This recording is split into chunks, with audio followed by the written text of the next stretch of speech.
यवतमाळ येथे आयोजित करण्यात आलेल्या क्रिकेट टूर्नामेंट स्पर्धेत सहभागी होण्यासाठी जाणाऱ्या अमरावती शहरातील 20 ते 22 युवकांच्या मिनी ट्रॅव्हल्सचा झालेल्या अपघातात 4 तरुणांचा दुर्दैवी मृत्यू झाला होता।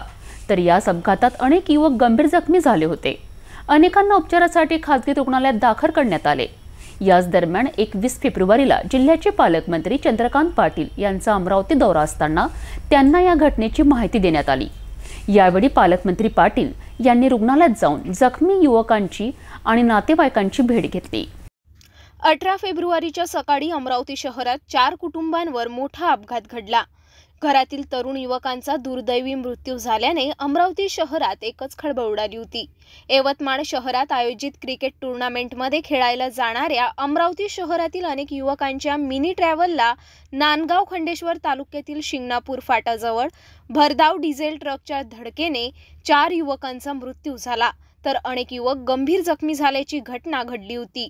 अनेक युवक आजही अनेक खासगी रुग्णालयात उपचार घेत आहे। याच घटनेची माहिती मिळताच जिल्ह्याचे पालकमंत्री चंद्रकांत पाटील यांनी 21 फेब्रुवारीला खासगी रुग्णालय गाठले।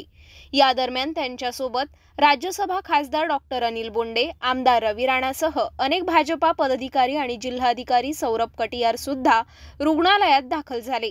पालकमंत्री पाटील यांनी जखमी युवकसह नातेवाईकांची भेट घेऊन त्यांची विचारणा केली।